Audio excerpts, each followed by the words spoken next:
To extend His love to the broken, we will see the lost and fallen. In a world that thinks they have it all, but because of sin they lost it all, we will go, let redemption be known. We are the CD digital messengers of God, connecting, discipling, and empowering for eternity. No walls, no borders, no limits for His word. Let His truth be known to all the world. We'll go prepare the people for His coming very soon. What a joy we'll see in heaven, all the people one for Him, for Him. We are the CD digital messengers of God, connecting, discipling, and empowering for eternity.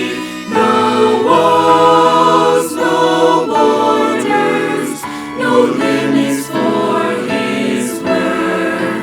Let His truth be known to all the world.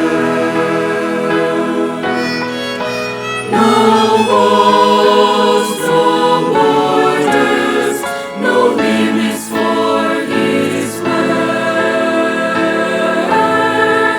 Let His truth be known to all the world.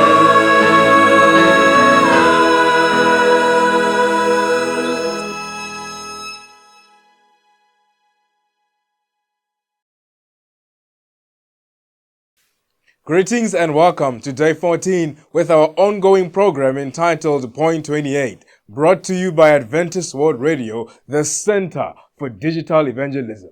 Today we discuss about the unity of Christ.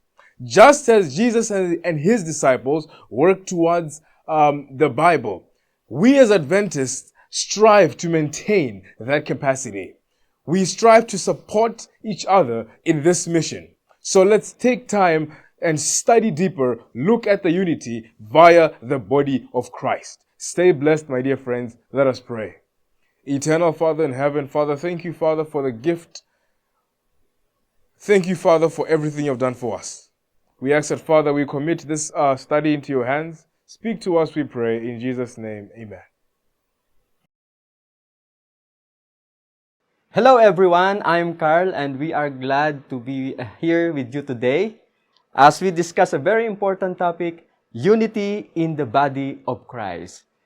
Can you be a Christian without going to church? I think this is the question that being asked last time when we discussed about the church. And unfortunately, my brothers and sisters, friends, we can profess to be a Christian but we cannot really 100% Christian without going to church. And the next question that I would like to ask is that if I am going to church, if I am attending to church, is it okay that I am not participating in the church activities? Well, I think this is most of the Christians are actually thinking about or having the question in their head. Because can we just be a Christian, yes, going to church, and then suddenly we are just sitting inside the church and we are not participating in any of the church activities? You don't even know your brothers and sisters inside the church. Can we become a true Christian by doing that? Today, we are going to tackle about some of the principles in the Bibles in which we will be able to understand about our role being part of the body of Christ. Okay, let me give you the important passages from the Bible about the character of our Lord Jesus. And as he said, one Lord, one faith, one baptism. In Ephesians 4 verse 5. And in John 30 verse 30, and John 10 verse 13 says, I and the Father are one. So as you can see, for both verses, there is, there is a common word there, and that is the word one. So there is actually unity. God wants unity. He is the author of the unity. In Genesis 2 verse 24 says, For this reason, a man shall leave his father and his mother, and be joined to his wife, and they shall become one flesh. So, the mathematical equation of God when it comes to unity is that there are two different individuals, like the man and the woman. One man plus one woman, supposedly it's equal to two. But for God, in the concept of unity, union, they become one flesh. So again, it talks about unity. One Lord, one baptism, one faith, one flesh, and me and the Father are one.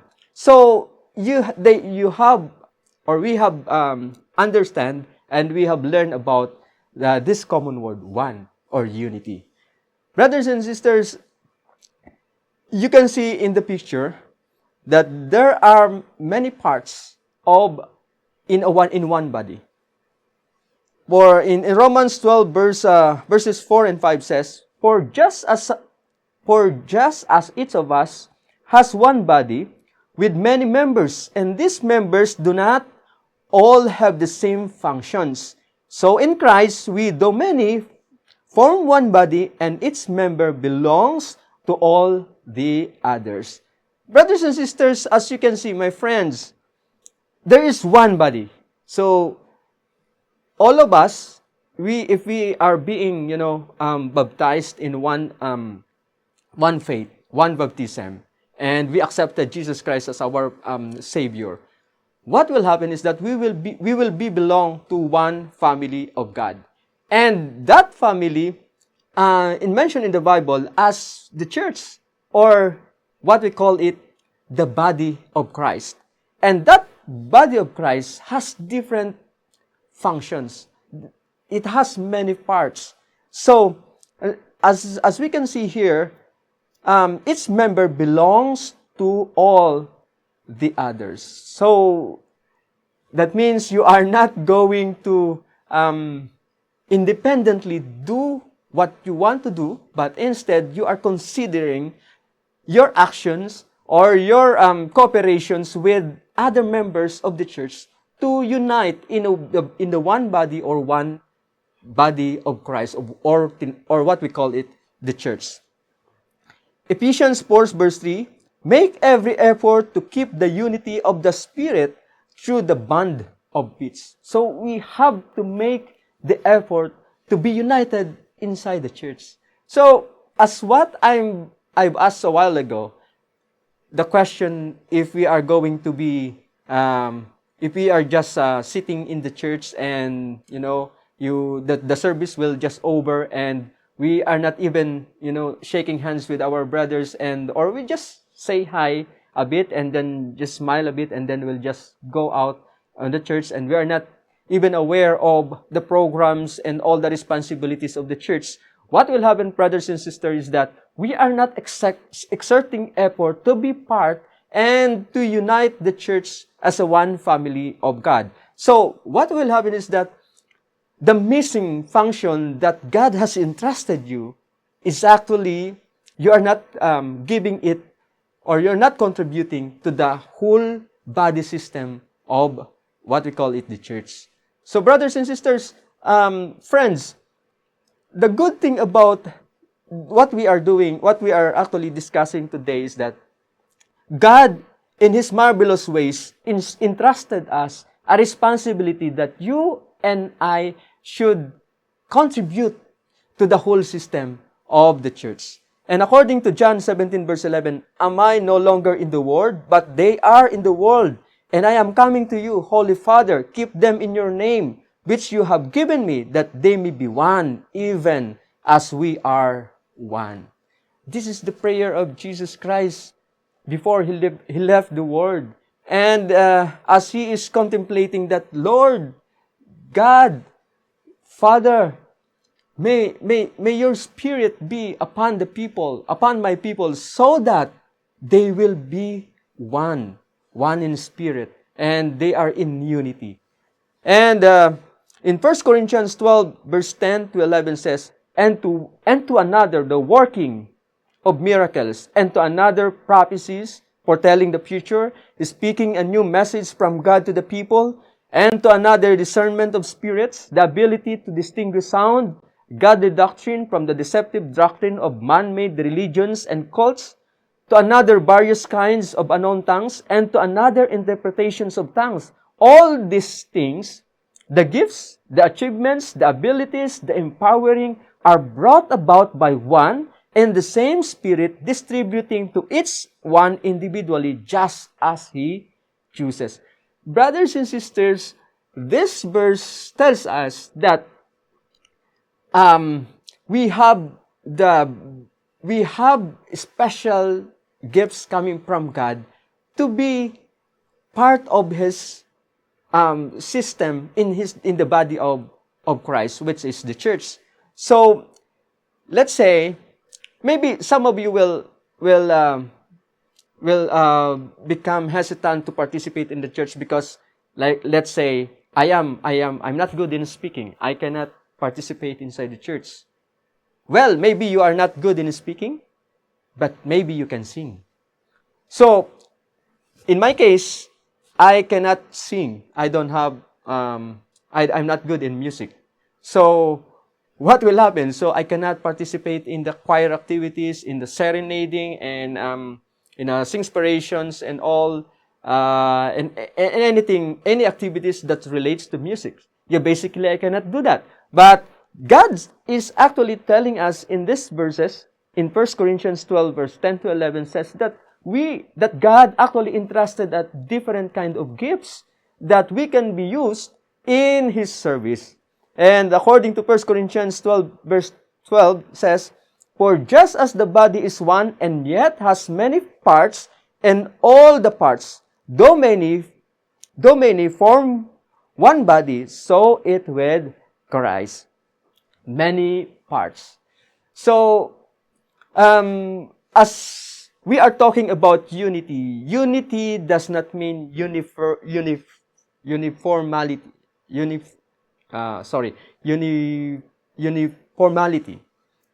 It's not like we are all uniform, the same. No.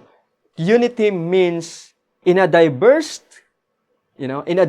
individual comes together into one goal, and that goal is to praise and give glory to our Creator, or to the author of our lives. So, yes, you are not the same. You don't have the same talents as with other people, other church members, but I'm sure, and God actually ensuring us that different parts, yes, you have a part in his family, in his body. So you have to identify it, and you have to work on it, and be part, and you have to, and we really have to exert an effort to fit in to the body system of our church. So, according to Mark 10:34 to 33, this is what happened when Jesus is about to leave the disciples, and actually he is about to impart to the disciples what is going to happen in the next few days. And according to John 10:33 to 34, we are going up to Jerusalem, he said, and the Son of Man will be delivered over to the chief priests and the teachers of the law. They will condemn him to death and will hand him over to the Gentiles, who will mock him and spit on him, flog him, and kill him. 3 days later, he will rise. So, Jesus is actually telling this very important announcement to the disciples, and I am surprised about the replies of his two disciples. Then James and John, Mark 10:35 to 37. Then James and John, the sons of Zebedee, came to him. Teacher, they said, we want you to do for us whatever we ask. And Jesus replied, what do you want me to do for you? He asked. They replied, let one of us sit at your right hand and the other at your left in your glory. Imagine, brothers and sisters, friends, Jesus is actually telling them about the sad story that they are going to encounter in a few days during this proclamation of Jesus to them. And what happened is that instead of them focusing on the truth that Jesus, the special truth or the important truth that Jesus is imparting to them, the problem is that they are more focused on their ambitions, on their self-centeredness. What will happen? They lost sight of it to the point that they are actually wanting a position that they want to have in the kingdom of God. When in fact, after few days, they are going to experience a very, very, very heartbreaking moment in their lives that they are not able to understand and to grasp it because of the ambitions and self-centeredness and pride that they have. Brothers and sisters, I think the lessons that we are actually would like to let us understand, the Bible lets us understand through the Word of God, is that, when we talk about unity, we have to set aside all our pride. We have to set aside all our self-centeredness. We have to set aside our own ambition. But instead of that, we have to be more on cooperative with one another. Because as a human being, if we are going to go back to the creations of God, as you can see, God made us a social being. We are human being, a social human being. Meaning that God is actually created us as a social being. So brothers and sisters, we are always reminded that we need to work with our neighbors, with our colleagues, with the members of the family of God. And what the Bible is telling us is that when we pursue or persevere into unity, what will happen is that our pride will be set aside. Our ambition will be set aside. It will be changed with humility. Our hate to each other, to other members of the family, will be changed into love. And those negative thoughts about others, and that will actually cater our self uh, that will cater only ourselves will actually set aside and be replaced um, by the working with cooperation with the other people, with the other human being inside the family of God. What will happen, brothers and sisters, is that we will exercise more love because working in an environment with a diverse people, different culture, different dialects, different languages, and different weaknesses, we will become more patient. We need to be more loving. So we will be more loving. Number two, we will be more humble in a sense that if we will able to understand that all the people surrounds in the family of God has different roles, so we'll become humble. We will not be thinking about, oh, I am better than the other. Because, the message here is that if we attack or if we don't cooperate with each other, what will happen is that the body of church will be separated and it cannot be formed as one body, and it will never become united. So, brothers and sisters, the message is very clear that, we will become loving, we will become humble. Our long-suffering, we will have this kind of character, long-suffering, because some of our brethren have weaknesses that will make our lives, that will make us exercise our long-suffering attitude. So, and then we also have this kind of patience, and we will become more loyal. And above all, we will become more holy in the sight of our Lord Jesus Christ. So, if you are going to enumerate all of the benefits and all of the things that will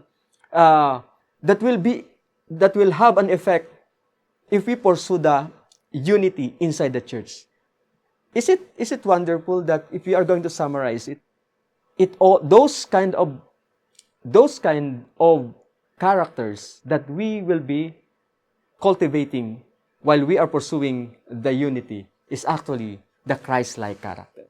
So at the end of it, the bottom line is that Jesus Christ designed that the church to be united, because this kind of unity, if we are going to pursue unity, it will actually train us into, it will shape us into the character of our Lord Jesus Christ. So, I'm really happy and glad that Jesus Christ devised a very good design as He wants to have in His church as one body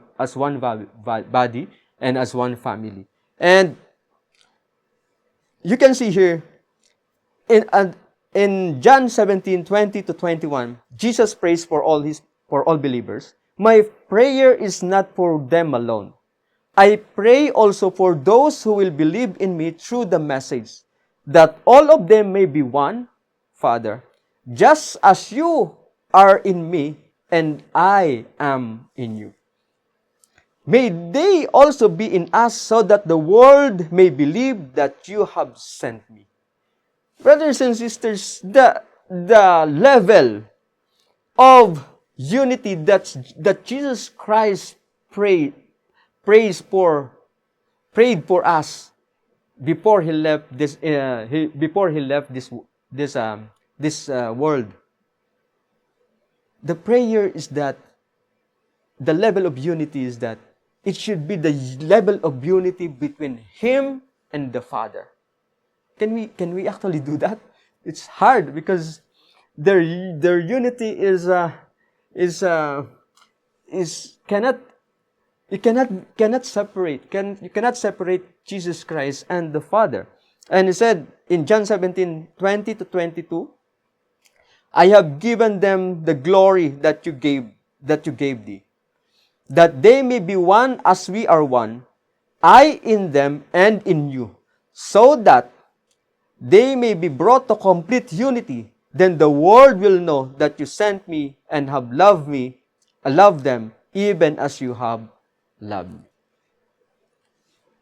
Friends, brothers and sisters, I like how God designed His church. He designed the church with unity. I like how God used unity in order for us to imitate and to process our character into the likeness of Jesus Christ. Brothers and sisters, if you are not doing anything for your church right now, think about this. How about the functions, the parts that God's actually entrusted you? Maybe the church maybe your role is being burdened by your brothers and sisters, when supposedly it will be lightened because you should be doing, if you are doing your role. So that means today, as we discuss about how we should be united in the name of Jesus Christ, may we have the true church. May we be converted. May we become part and be the member of the family of God in the true church of Christ, who is united in the principles and in the character of Jesus. I'm praying, brothers and sisters, that may all the unity that God wants us to have will be seen in our church. Let us pray. Heavenly Father, thank you for uniting us and for designing the church that has full of unity, that we are all united despite of our diverse culture, diverse kind of tribes and races that we have inside the church. But you are so powerful, O God, that there is nothing impossible to you. And we are praying, O Heavenly Father, that we will pursue the love and the unity that your church wants us to be in the future. And just like the bride, the pure bride that you are waiting for in the end, in the second coming, that you are very excited to have the marriage that we will be in part in the heavenly kingdom that you prepared for us.